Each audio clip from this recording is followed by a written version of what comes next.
opened it. He's like, thanks, I couldn't even use it, but that was one of my other favorite things. And then lately, the Little Free Library Project I coordinated with the university back in 2019, is that what I said? I partnered with a lot of the organizations here. You know, y'all have that big giant, big day, what is that day? The big event? Yes. So we built and assembled all the kits for the libraries. We did 75 libraries that we distributed throughout the city. A lot of them went in personal homes, most went to city parks. And what it did is it brought that campaign local. It's a national thing where people put a little library in front of their house and you share books. Once you read it, do you want to read it again? Sometimes, maybe not. You got to get rid of it, so you give it away to someone else who might enjoy a book. I go all over the country and I find little free libraries everywhere. It's like a thing for me now. But we did that as a signature project for the Junior League when we were celebrating our 75th anniversary.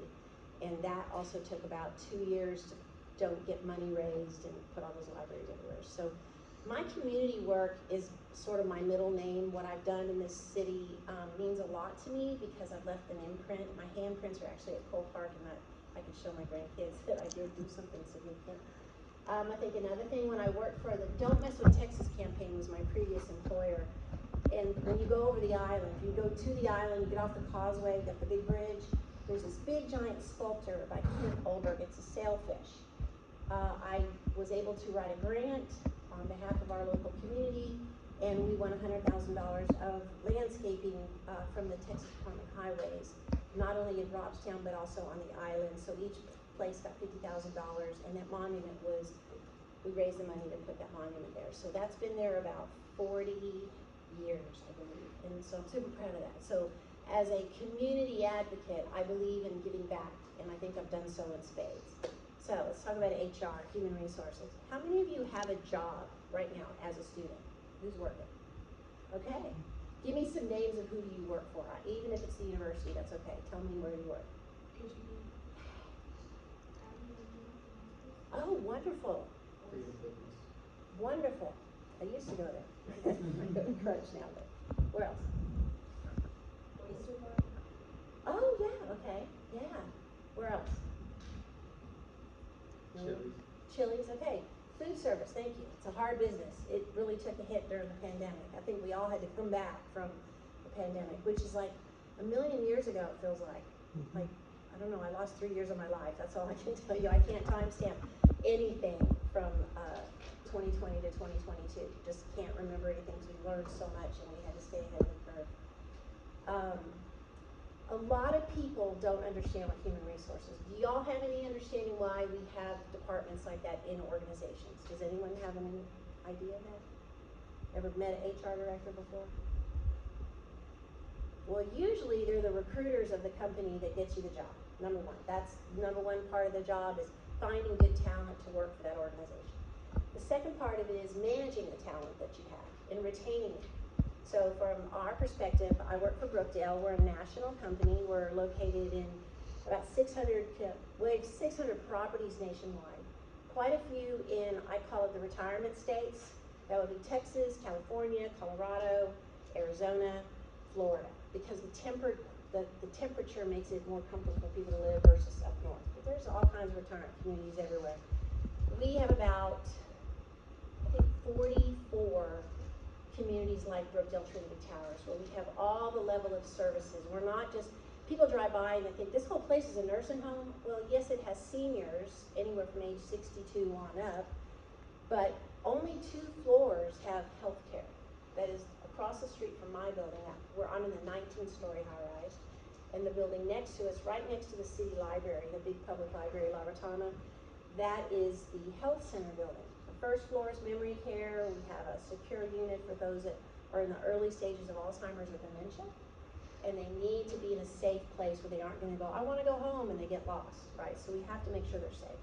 Second and third floor in that other building is assisted care. So it's an apartment where people are checking on them 24 hours a day. Usually they do 2-hour rounds. They have call lights. People need assistance to the bathroom or dressing or toileting, whatever. We go in and help them.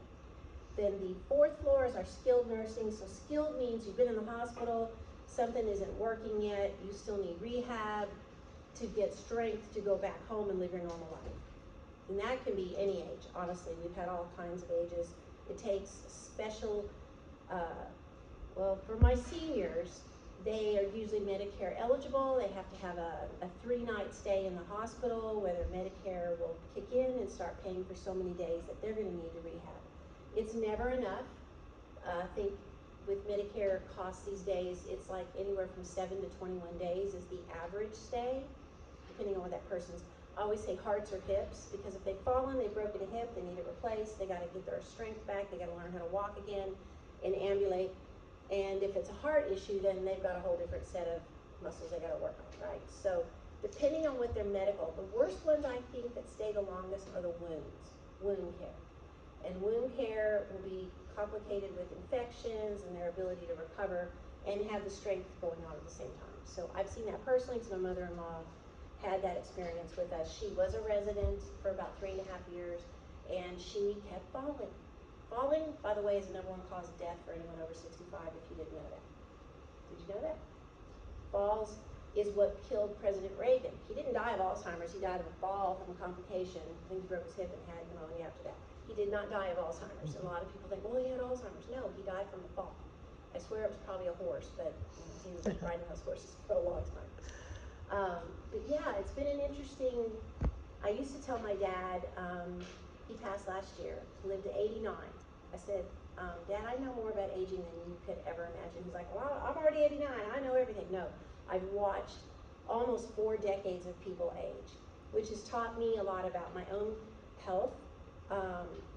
Aging is something we're all in denial about.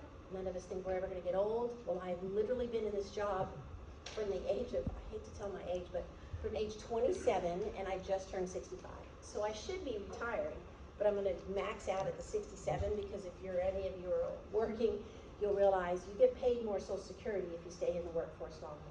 The more of us that continue to work pay for the people that are still living about 15 years longer than they ever used to live. So in some respects, I was kind of paying for my dad's Medicare. I was paying for his Social Security check while I continue to work. So I've had a long tenured career. I'm planning to retire in 2 years. That'll give me a total of 40 in this industry, and I truly believe I'm an expert at it. Not an expert at people, I'm an expert at watching people age. I've watched people live into their hundreds, 106, 103. One of my favorite people last year, he was almost 102. Woo, he blew me away. He was a Marine, grew up in the Valley. He was a detective for the LAPD. He was fancy. He liked good food, and he liked good drink all through his life. He loved to dance, and I've never seen anyone recover from 2 broken hips in the middle of the pandemic like he did. And unfortunately, when he passed last year, it was from COVID. And it was not the COVID worst years, it was the result of it affecting his lungs, and he probably died of pneumonia, basically. So, you know, in COVID in my world, to me, COVID is just a different form of flu. And it's something that's gonna always be around us, and it's something that they even today came out with new regulations from the CDC who can get the flu vaccine and all the recommendations with that. So I have to track a lot of things as an HR director, who has flu shots, who has gotten the recent COVID vaccine, and I've seen a lot of changes as an employer with that participation as well. In 2017, I have about 270 employees. And in 2017, I had 94% of those employees take the flu shot. I had a flu clinic last week on the 2nd, 34 people. I probably have 45 people that have received the flu shot out of 270. I'm very frustrated, I'm very disappointed in my staff. Everyone has this hysteria about getting a vaccine, which have been around for almost 80 years, that have saved our lives from lots of terrible diseases that are actually rearing their ugly head back at us. Measles 20 years ago didn't exist. Measles are back, because we don't vaccinate like we do. The world doesn't vaccinate like the United States does. So we're ahead, but then we're behind, because people are scared, they're hearing misinformation. So all that goes back to my staff. What will happen this winter? I pray we have a mild winter. I pray we don't have a lot of closed-in days. I hope we have a lot of beautiful sunshiny days. I want rain, but I want nice weather. Because then if we're outdoors a lot, we're not indoors a lot. We bring the flu to our residents, they get it, they will die. Because they have very low immune systems, and their chances of recovering from the flu is a lot harder than you and I, 3 or 4 days, maybe a week. They might be out for 7 to 10 weeks recovering from lung ailments. So I get frustrated with staff that don't understand, well, every time I get a flu shot, I get sick. No, you're having symptoms that are masking what your body's trying to do to protect you if you really get the flu. And I can't get over that hump. I can't get people to understand that getting a simple flu shot actually makes you have the illness less days, and you less work, you don't miss work as much. So I've just kind of resigned this year, like, good luck. We'll have terrible staffing, we'll have a lot of overtime. There'll be a lot of challenges because my staff is not taking the precaution to inoculate themselves to prevent it. When they get it, they're also going to get it from their children or their other family members. A lot of people live in multi-family homes, like there's like generations, grandmas and young children that will cross-contaminate. So it affects everybody, and I'm on a high kick right now. I'm bringing that up to y'all's attention because this is what you're learning and studying. You should know how to take care of yourself. Some things about HR, there's always this hysteria just because you're going to go in the HR office that you're going to get in trouble. Not necessarily. And I'd like to think that I've shifted that culture in my own community, but I've also been the HR director since HR came up in the company. Like, it didn't exist when I came to work. An administrative assistant hired me. She wasn't an HR expert. I've learned my job through my association that I've been a part of. I've been to many online in-services. My company has taught us so much, and I've learned from the ground up what human resources is about. We talk about insurance benefits. We talk about saving for your retirement, like the 401k. 30 years ago, I went around the state of Texas to all the major cities we were operating in, we still operate in, and I was explaining why people need to save money through a company matching program, which a 401k is a vehicle for you to save money pre-tax, and the company gives you some money to match it. So our company gives a quarter for every dollar I put in. Well, I've been saving faithfully. I borrowed from it, and I think just last payday I paid off a loan. So I'm really getting, my body of work and my savings is lining up with my retirement.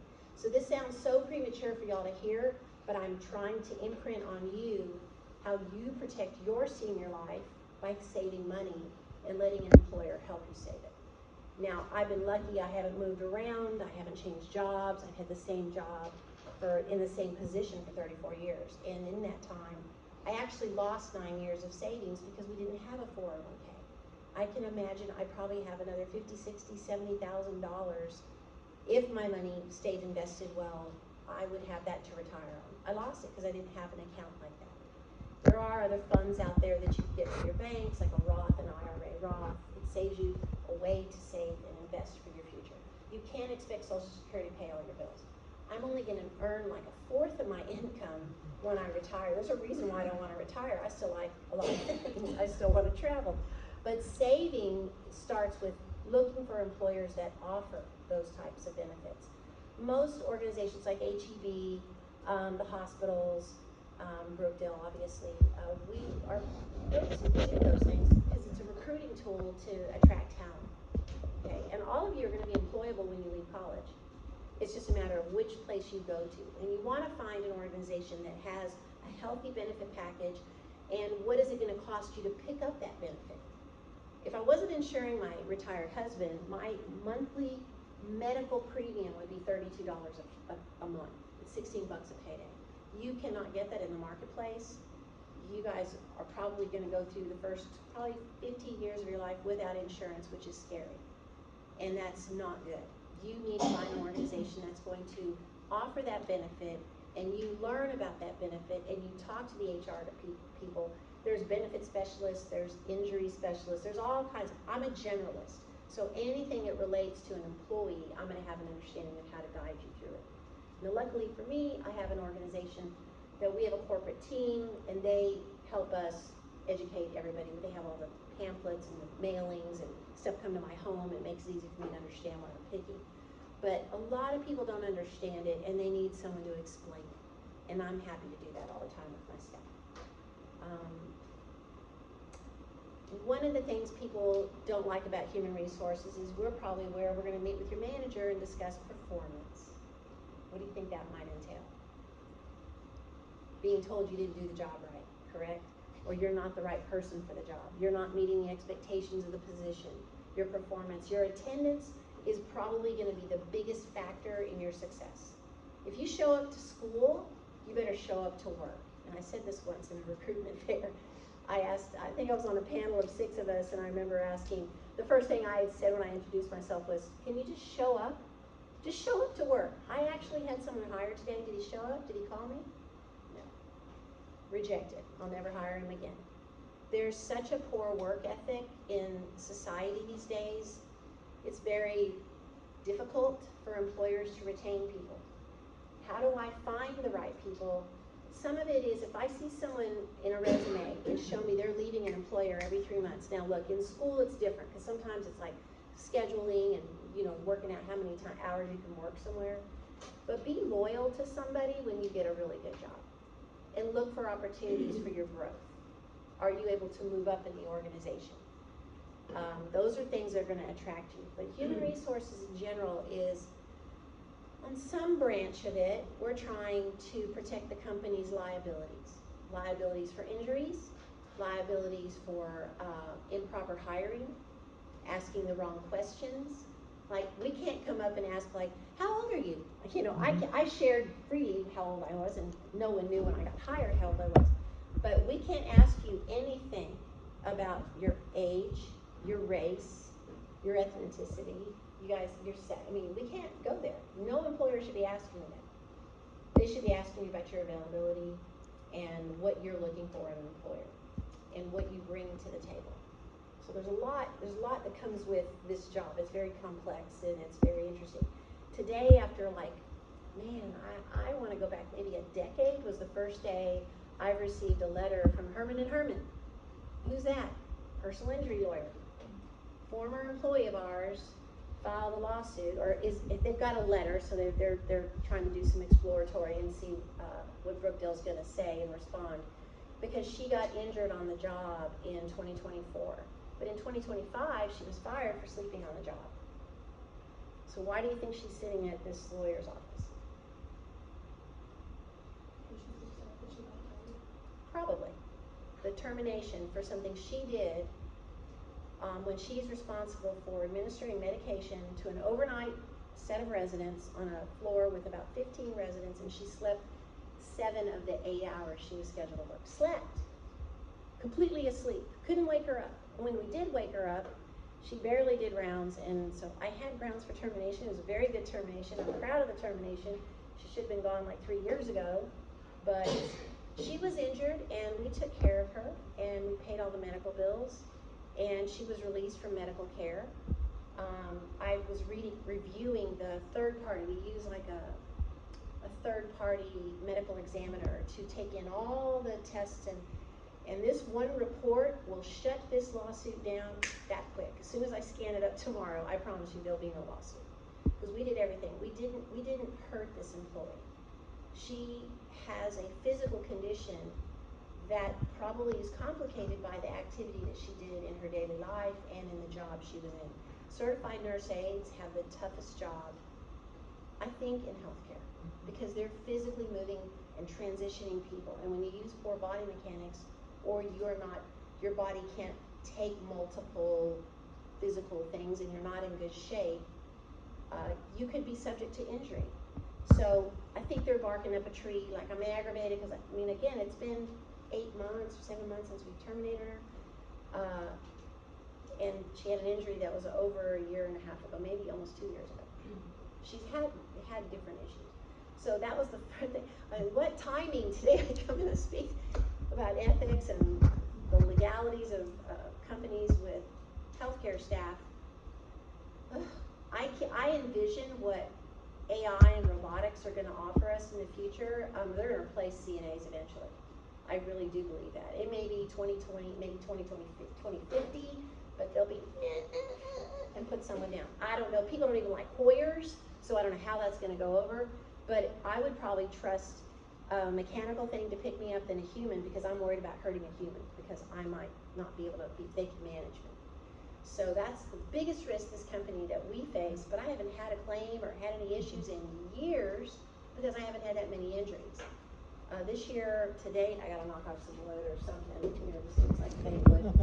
I've had about 3 claims. Well, last year in the first quarter of the year, I had 22 injuries.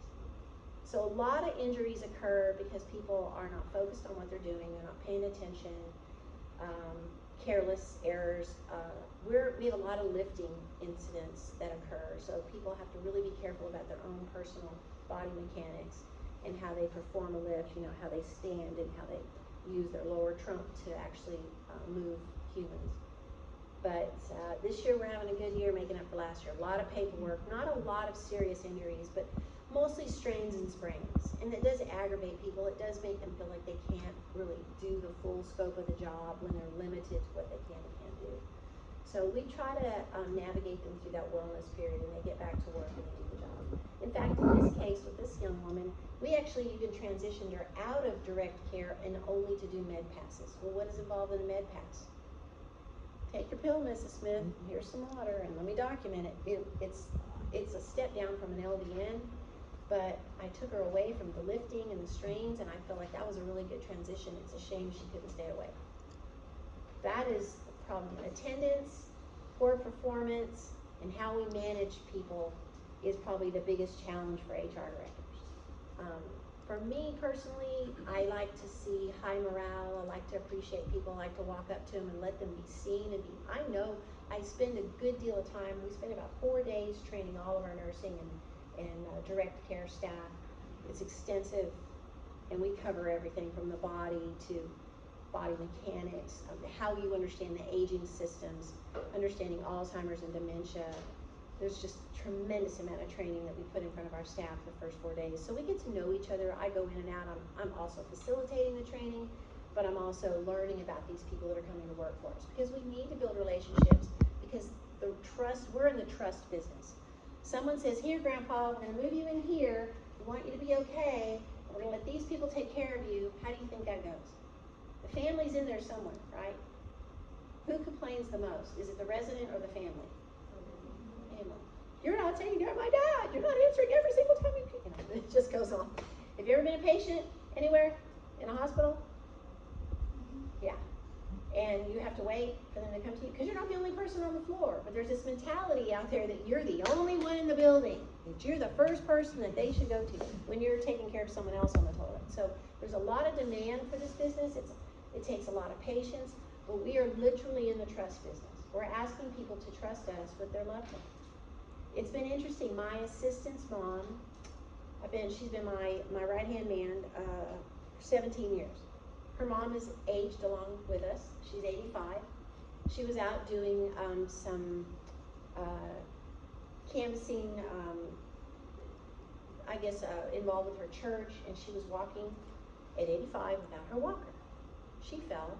She had a horrible, horrible fall. The injury was so bad. I mean, I saw it. I don't do blood and guts. I'm sorry, I just can't do it. But it was, it's probably one of the worst wounds someone could have from a fall. She's had a wound vac. She's been in a specialized. She was in the hospital for about a week, and then she's been in a special rehab up in Houston, and just released yesterday to home care because the wound is healing. Thank God she has good cells. She's good. She's pretty decent health. But beautiful facility, one nurse. Beautiful caregivers all through the night, hugging her and loving on her, doing what we do, right? But this one nurse basically went sideways with Maria's sister, and it's been poor patient care. She got sent home without her medication yesterday. Medication she needs to keep her blood thin, right? To keep her from getting a stroke. She's got AFib. So it's got all these health issues besides the wound, and that nurse discharged her knowing she didn't send her with her meds. So what do you think the family's going to do? Make a phone call to the administrator. They're probably going to report them to the state, have an investigation, and that nurse will probably be facing some type of corrective action. She failed to follow through with that exit or that discharge. Would you want to send your mom home without pain meds, without her blood thinners?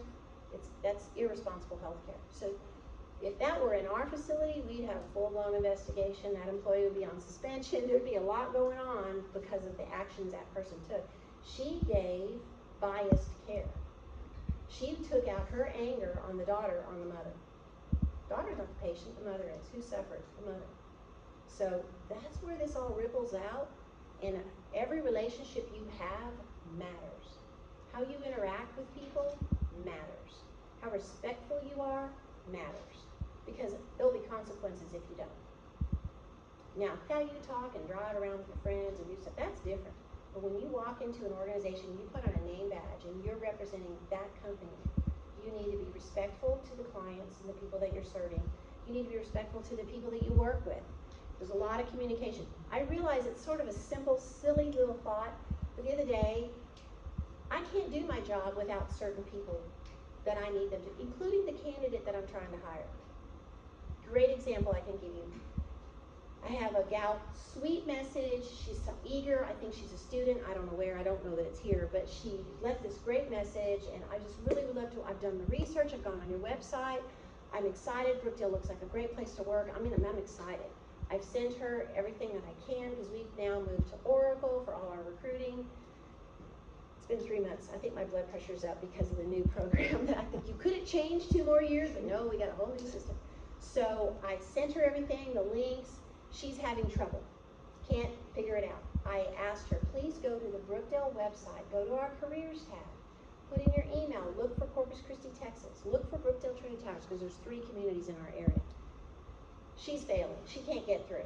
But today, and a CNA came in, had an interview, she did everything real lickety-split yesterday, I sent everything to her, she was able to receive it, she followed my instructions, she had to go to an appointment, she came back to do a few little things of paperwork. I had like 4 forms I needed to fill. I need ID, I need to know her social, because there's a lot of things I have to verify.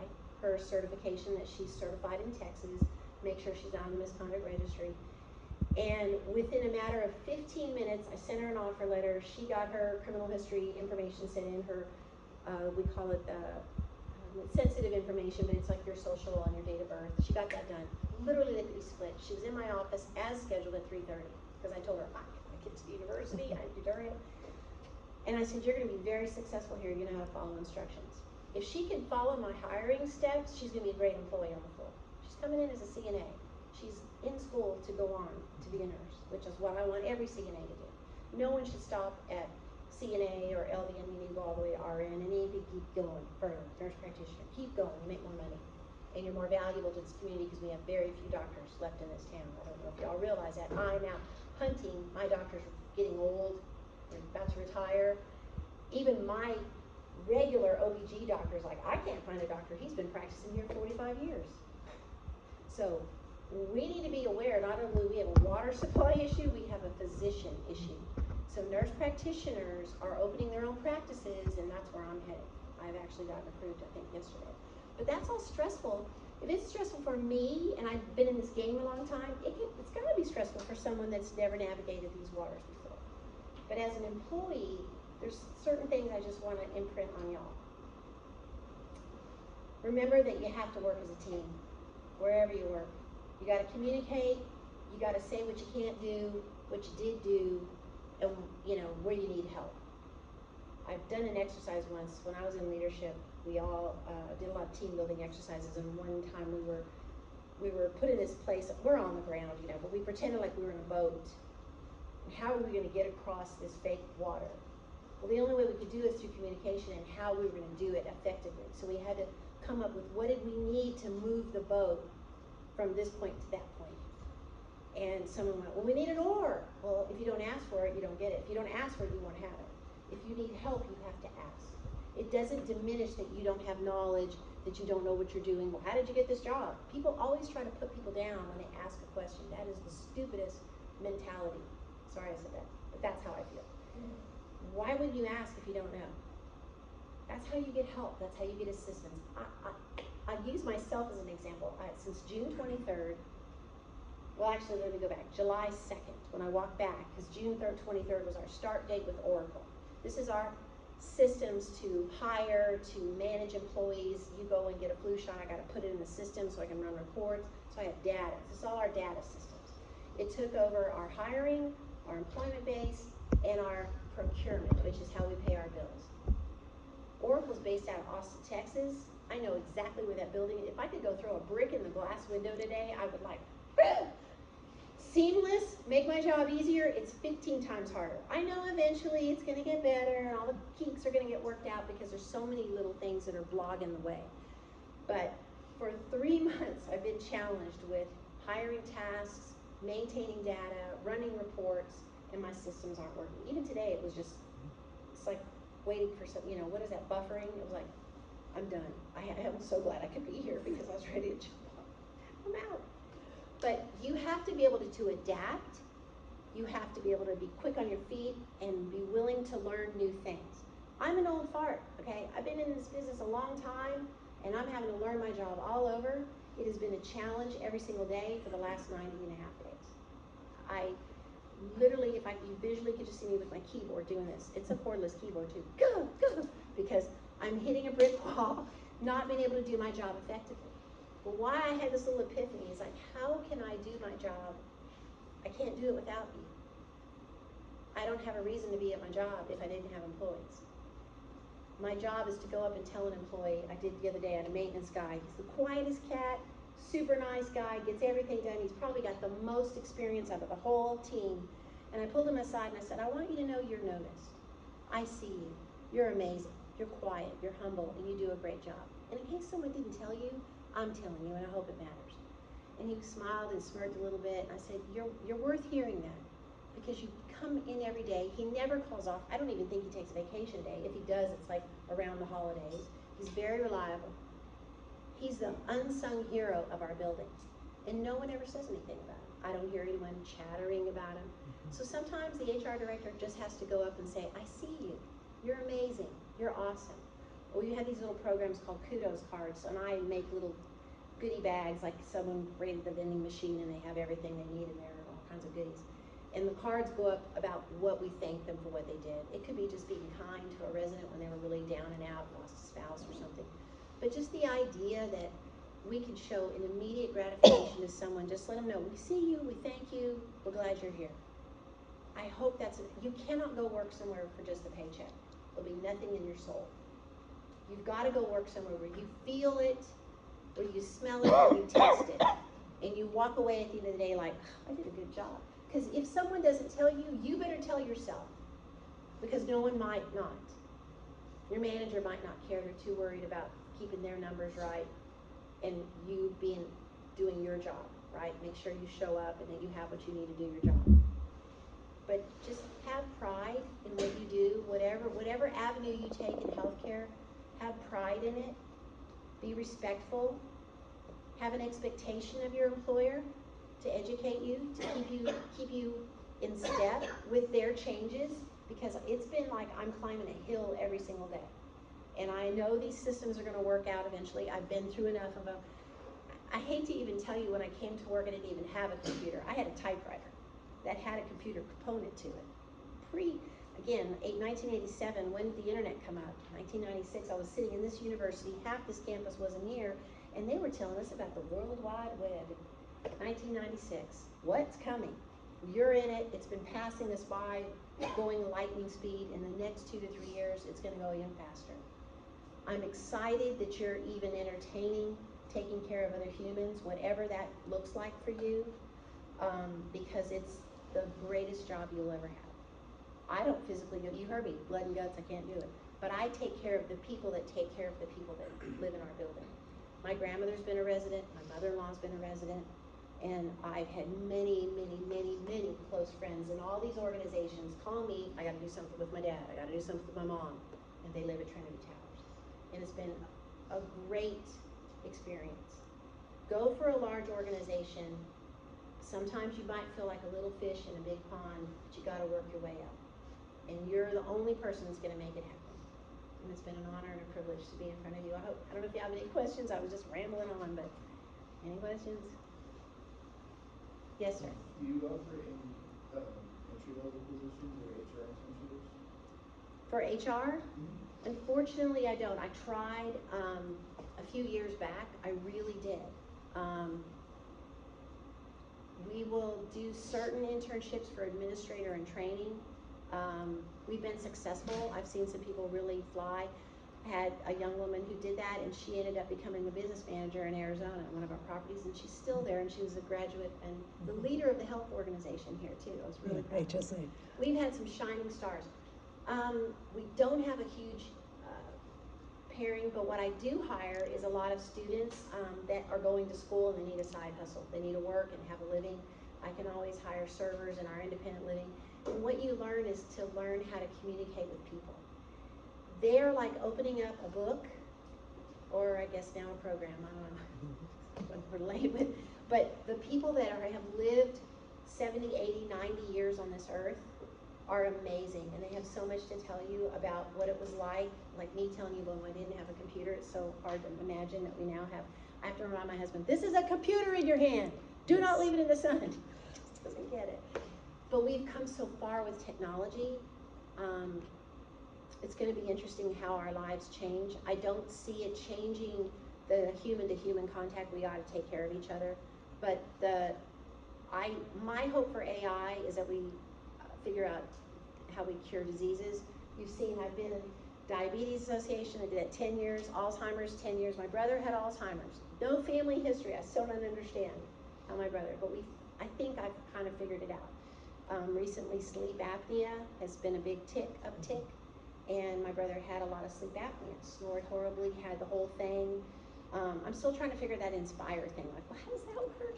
It's not making sense to me. You put something on, but anyway, I think we have a shot in the next decade to literally cure Alzheimer's. We've already mapped the genomes. Disease is in the frontier ahead of us, and if we can get disease behind us, we could live optimally to 120 years. That's the goal. That's if you listen to other people in that research world. But I think it's going to be interesting how we interact. We are becoming more isolated. We don't communicate. We don't talk. That's very essential. And the people that we're around all day thrive on you talking to them. So I know it sounds silly, but an entry-level job working in my dining room, you'd be surprised what you walk away with. Not, yeah, you're just taking an order or bringing food. But the interaction and understanding what was that guy's life story, it's incredible. They've done so many amazing things. They've been to so many amazing countries and places. They've served in wars that we don't even want to think about anymore. And it's been a privilege. It's been an honor to serve them. It's what they deserve, the golden years, right? That they get treated with the best. You'd want your grandparents or great-grandparents to see that. So that's what we're the business in, is taking care of people and giving them a beautiful lifestyle, incredible views of Corpus Christi. And yeah, I wish I had the internship. That's a great question. Anything else? I don't have much time. I feel like I had 20 minutes. I've already done 45, so. Oh, no, you had an hour. Oh, I did? Yeah. What else? Ask me good questions. What do you think has been the hardest challenge in your career path within HR and long-term care? Well, I've been very fortunate on one level that we've retained a lot of our staff. Like, we had a big turnover in the pandemic. Anyone aging was like, we're out. Anyone in their 50s and 60s, like, I'm done, I don't want to die. That was the mentality. People were afraid. So I think that pandemic, I knew 25 years ago we would have one. I had a nurse that was very educated and was very involved in different organizations, and she predicted it. And I was always teaching infection control, because my fear is germ warfare or bio warfare. That is what I believe the pandemic was, and that's just my opinion. But look how it shifted our world, shifted everything. We had to adapt, we survived. We're on the other side of it. A lot of people didn't survive. It took out the unhealthy, and it took out, in Corpus Christi, most of the deaths were related to having diabetes. Every friend I know, that was the number one thing. I lost 3 staff to it. It was devastating. So I think that period was the hardest. For me personally, I've been blessed. I was in the right place at the right time. And like I said, I started out in marketing, selling the place. And I probably could sell swampland in Florida and make $1 million, but I had the knack of talking and making sure people knew what they were getting when they moved in. So I love that part of the job. I said when I retire, I was actually just going to be out in the community doing all this. so I can bring referrals in and make a bonus, because I don't really need to have that much money, but I'd like to make the bonuses. That's another perk of working there. If I move, my mother-in-law, I made $1,000 just moving around. She was gonna move in anyway, but I made $1,000. The company rewarded me for that.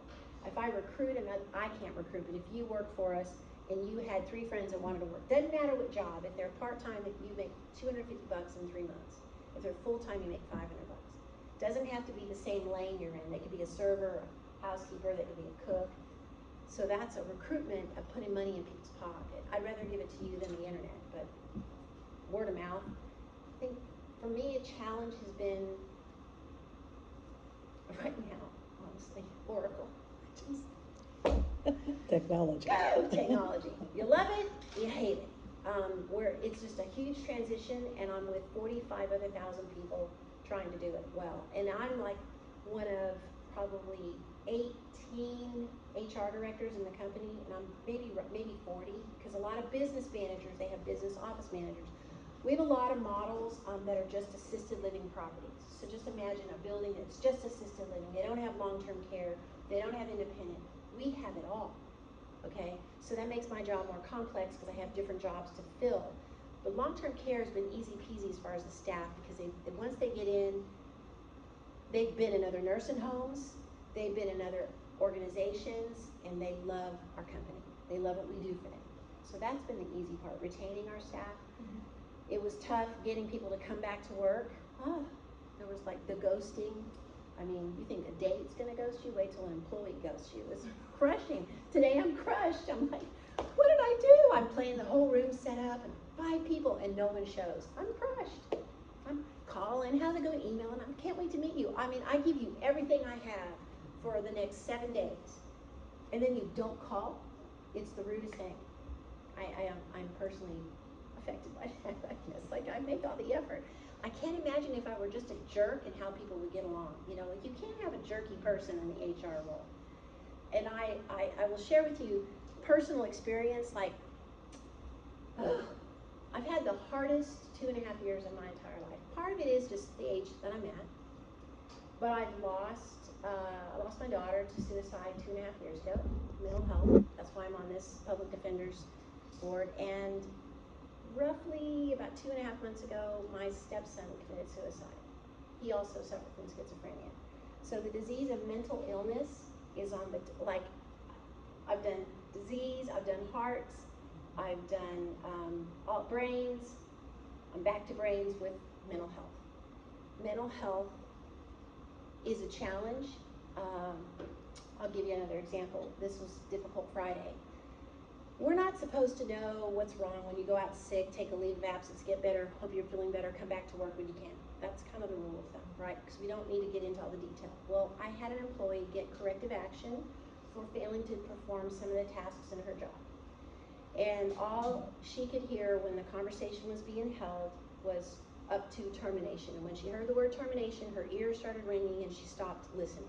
And she went into what triggered her to all the life experience she's had up to this point. Bless her heart, she's only 25 years old. We spoke in confidence. We shared a lot of things, and she's been dealing with trauma her whole life. And now I'm treading lightly in a world where people are on the spectrum with autism, and I have probably 2 or 3 employees that suffer from some form of this situation. But this one was first person, right in front of me. She's hysterically crying because she thinks she's going to lose her job. She's working a second job to get out of the life where she lives, the family she's been raised with, to move on with her life. And I just had to reassure it's going to be okay. You might need to make a new system. You need to approach your job differently. I'm just coaching from the job side of it. I can't change her life. But what do I have to offer her? Free counseling. Our company pays for it. It's called ComPsych. So we have resources for employees to get 5 mental health. You can go online, you can Zoom, you can be in person. We pay for an employee to go 5 times a year. We have a lot of grief to deal with. So for me, my little bucket has been, I'm carrying a grief bucket around. I've lost 2 children in 3 years to suicide. It's a devastating thing to stand in front of you and say. So I'm in a grief share program at Church Unlimited. I started 7 weeks ago. Because I thought I'm doing pretty good. You're like, where am I on the spectrum? Well, I'm pretty damn good, I'll tell you that. But I'm not, because the anger, don't get near me in traffic, because I'll probably mow you down. Just saying, it's a white Toyota RAV4, no, I'm just kidding. You don't want to know what's going on in that car. But I'm learning where I'm at in my journey of grief, because grief is like forever. I'll not have my daughter for the rest of my adult life. You don't take, you don't lose your children before yourself. Like that's the old myth, right? And it's been difficult. But I believe, and I've said this in the sharing, this job, I've lost thousands of people that have walked through my life in this building. They're at the end of their life. They lived full lives. They lived 70, 75, 80, 90, 105 years. How many people do you know that are over 100? Hardly any of you will ever, someone over 100? That's so cool. My family members. Family members? And what are they like? Are they healthy, active? They're still jogging. Yeah. They're still active. Yeah. So how do you want to live? How do you want to be? That should be everything you're learning about health in your life is going to apply to how long you're going to live. And I heard a pastor say a couple weeks ago, he just turned 60, he said, I have more days behind me than you ahead of me. And it hit me like a brick. What? Because I'm always younger than the residents, so I've always felt pretty good. They're all still 20 years older than me, right? But my mortality came to fruition with losing the second son, right? But I've been prepared to accept death as a part of life for almost 40 years. I'm the person who speaks at the funerals. My own family, my mom, my children, everybody. I'm the person I give condolences for the company. I've done it for 40 years, right?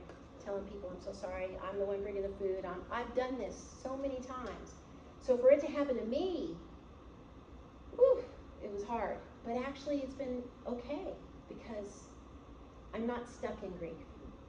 And as a person that's going to take care of humans, at some point, whatever you guys decide to do with whatever education you're getting from this, you're going to have grief. So who's my little shadow? I have a 16-year-old granddaughter who's my daughter's child. And I've joked all these years, she's the child my husband and I never had because we're a second marriage. Been together 30 years, but she's now our ward, right? I'm raising her since she's been with me for 3 years. Her best friend's mother just overdosed a week ago. And I'm in the grief share and I find this out. It'll be a week and a half tomorrow. And to listen to Juliet lean in and tell her friend, we're going to have lost all of our life. Did you say that to someone at 16? I know when I was 27, I couldn't accept a friend that I'd known since I was 13 died in a punting accident in the hill country. That's not his body. That's what denial is. When you were that young, you are so invincible right now. You don't know what death means. You might have lost a grandpa or an uncle or someone died in a car accident, they're drunk driving, whatever. But when it's something you're going to live with in your job, you have to suck it up. My first loss was Mrs. Stolterfoot. I was devastated. I used to button her every day. She'd make me cookies. She lived right across. I was in marketing. She was right across next door in an apartment. And when she died, I went into a closet and I cried for 45 minutes. I was like, snap out of it. She wasn't your mom. She wasn't your grandmother. She's just a lady that lived across the hall. You got a whole career people are going to go. I knew right then, at 27 and a half, I was going to have to accept death as a part of my life. God prepared me to lose my daughter and my stepson. And so I can stand before you going through all the motions of grief, and there's a lot of them. It's a difficult thing to accept as a human being. But the sooner you understand that they're so much better off, wherever that might be, than in the life they were in. The mental suffering was difficult. To watch my daughter every day. To watch Ryan paranoid since he was 18 years old. And to know that I had been prepared for Ryan's death for about 25 years. My husband said, what comes with schizophrenia, you're going to have to accept it. It could happen. Suicide rate's super high. We're like, we drank that cup. Okay, we're ready. My daughter goes first. Never. But to see it happen to Ryan, I couldn't understand it. And I'd been prepared. So it's an interesting fact that I need to share with you because it is part of the business you're going to be getting into when you take care of an older person. They're going to go. And how are you going to react? Are you going to be the sobbing person in the closet like I was? Or are you going to snap out of it? You're going to accept it. You're going to face it head on. And you're going to be mature enough to understand we all have a timeline. We don't know what it is. It could be a week, it could be years, it could be a lifetime. How you use the vessel that he gave us, how you take care of it. You work at Freedom, you know what I'm talking about. You see all kinds of people, I'm trying. You're just like, thank God they're there. They're trying. We all have one body, and we have to take care of it. And you better work for someone who gives you the tools and the resources, right? Our company gives gym memberships, and we don't at Brookdale here because we don't have it, but in bigger, like Houston's and the Dallases and the New York Cities, they have all that. We don't in Corpus. We don't have that partnership with whatever we bought, Global Fit or something. We don't have one of those here. But I can tell you that how you take care of yourself, how you decompress from the workload, from the stress, what do? Do you ride a bike? Do you walk? Do you listen to music? Do you art? What do you do? Because that's really important, how long you're going to work. I've had to let people go in their 30s because they physically can't do the job. How are you going to be able to be a good employee if you're not well? So everything matters about what you eat, how you move, how you take it in your mind, and how you release some of the stress that you're going to endure in life. And I do all of it. I do everything. I've done it all. I've run everywhere. I've walked everywhere. This year was a magical moment. I'm sad, very sad, that Harbor Bridge has been part of my life, my whole life. It's been up there, right? And to see it come down, I wish it could just stay, but it can't. I couldn't look at it for a year. It was devastating. I couldn't even, and every day it was on the news. Every day it's on the backdrop of the news. Could you change the picture? Could you do JFK Bridge? But I walked it this year on April 19th, and there was a dolphin underneath that bridge the entire time. That was a sign. And I made peace with that bridge, and I can look at that bridge, and I have awards all over my office with that Harbor Bridge on it. I have to make peace with it. So you're going to have those things in your life, in your future, and I hope someone will be there for you that will talk you down and will help you realize that jobs are jobs, but what you put into the job, you better get something out of it. I've gotten everything I needed to get out of it, and it's been so much an honor to be here. It's like a dream to be here and say this stuff to all of you. So thank you for inviting me and allowing me. It's been a privilege. It's been tough. Some days have been really, really tough.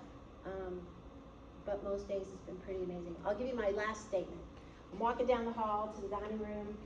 I'm going to go get something and talk to someone in the kitchen. And a resident's just leaning against the wall waiting to get his food to take upstairs. And I go, how you doing today? He goes, I'm almost perfect. I'm like, no one has ever said I'm almost perfect to me, ever in my whole life. And I went and I was like, I just kind of cackled a little bit. I was like, that is the best answer I've ever heard ever in this building. And when I walked back after finishing my conversation and walked back by him, I said, you know what? I've made a decision. You are perfect. You keep that with you the rest of the day. He was perfect. Just to say I'm almost, so the next time someone asks how you're doing, just say I'm almost perfect. Because we're a work in progress, right? I'm almost perfect. One day I will be perfect. And that's me when I'm with the Lord, right? Thank y'all for your time and your questions. He's like, do you need any PowerPoints? No, I'm going to talk from my brain and I'll do better. I hope this was helpful in some way and you Yes. learned something about your journey as an employee somewhere doing something and you make a difference in the world that you're going to make. And I'm proud of you all being students here at the university. It's an amazing university. We should be very proud of what we have here in Corpus Christi. And I pray my little Juliet gets up here and comes. Thank you. All right.